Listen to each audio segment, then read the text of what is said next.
नवीन वर्षाचा पहिला सण म्हणजे संक्रांत आणि संक्रांतीच्या एक दिवस आधी येते ती म्हणजे भोगी. तर भोगीच्या दिवशी आपण भोगीची भाजी बनवतो.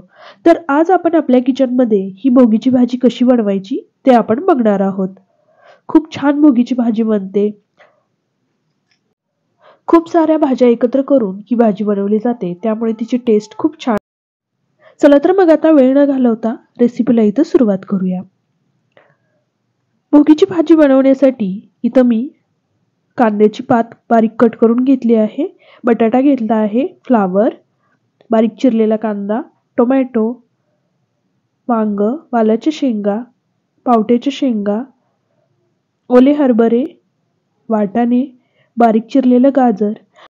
ह्याच्यामध्ये पालकची भाजी, चाकवताची भाजी, बोरं, पेरू, तुरीच्या शेंगाही घातल्या जातात, पण आता माझ्याकडे नाही आहेत त्यामुळे मी घातलेल्या नाही आहेत. तुम्हाला जर मिळाल्या तर ते तुम्ही घालू शकता. आता भोगीच्या भाजीसाठी आपण मसाला बनवून घेऊया. इथं कढई गरम व्हायला ठेवली आहे. कढई गरम झाल्यानंतर त्याच्यामध्ये खोबरं घ्यायचं आहे, 1 चमचा जिरे घ्यायचे आहेत, 1 चमचे तीळ घ्यायचं आहे. भोगीच्या भाजीत तीळ टाकायचं, तीळ टाकल्यानंतर खूप छान लागते. 2 तुकडे दालचिनीचे घेतले आहेत, 1 चक्री फूल घेतला आहे, 2-3 लवंगा आणि मिरे घेतले आहेत. आता हे सर्व आपल्याला व्यवस्थित भाजून घ्यायचं आहे, म्हणजे व्यवस्थित हा मसाला वाटला जाईल. आता हे सर्व व्यवस्थित भाजलं गेलं आहे. याच्यामध्ये 10 ते 15 लसणाच्या पाकळ्या टाकल्या आहेत.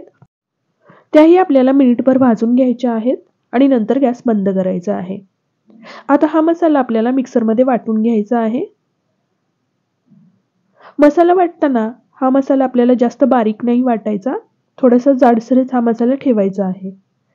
तर अशा पद्धतीने हा मसाला वाटायचा आहे. चला आता भाजी बनवायला सुरुवात करूया. गॅसवरती कढई घेतली आहे. कढईमध्ये 4 चमचे तेल घ्यायचं आहे. तेल चांगलं गरम झालं की त्याच्यात मोहरीची फोडणी द्यायची आहे. मोहरी चांगली तडतडली की त्याच्यामध्ये 1 चमचा जिरे टाकायचे आहेत. आता आपल्याला बारीक चिरलेला जो कांदा घेतला होता तो टाकायचा आहे.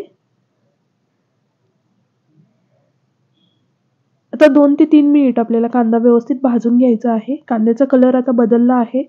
आता ह्याच्यामध्ये आपण जे बारीक चिरून घेतलेलं टोमॅटो होतं तेही टाकायचं आहे आणि टोमॅटोही व्यवस्थित आपल्याला भाजून घ्यायचा आहे.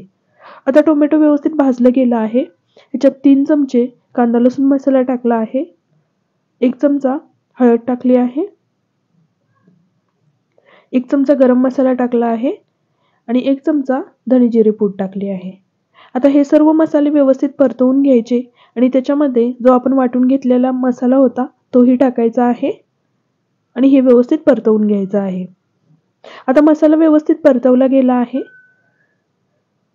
आता आपल्याला याच्यामध्ये ज्या आपण भाज्या कट करून घेतल्या होत्या त्या टाकायच्या आहेत.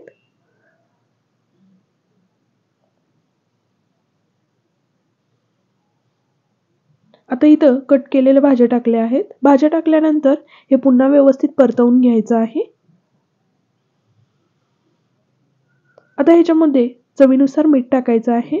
मीठ टाकल्यानंतर पुन्हा 1 मिनिटभर हे परतवायचं आणि याच्यामध्ये गरम पाणी आपल्याला टाकायचं आहे. गरम पाणी टाकल्यानंतर हे पुन्हा व्यवस्थित हलवून घ्यायचं आहे आणि ही भाजी शिजण्यासाठी ठेवून द्यायची आहे. आता ह्या भाजीला व्यवस्थित उकळी आल्यानंतरच आपण ह्याच्यामध्ये शेंगदाण्याचं कूट टाकणार आहे. पहिल्यांदा ही भाजी शिजवून घ्यायची आणि मगच शेंगदाण्याचं कूट टाकायचं. आता भाजी शिजली गेली आहे. त्याच्यामध्ये मी शेंगदाण्याचं कूट टाकलं आहे. आता कूट टाकल्यानंतर पुन्हा 10 ते 15 मिनिटं ही भाजी शिजवून घ्यायची आहे. तर तुम्ही बघू शकताय भाजी एकदम व्यवस्थित शिजली गेली आहे.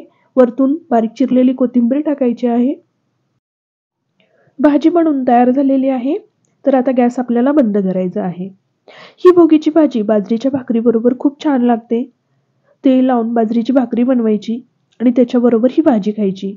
खूपच छान लागते. तुम्हीही नक्की ट्राय करून बघा. आणि त्याचबरोबर हिरवी कांद्याची पात असली ना तीही खूप टेस्टी लागते.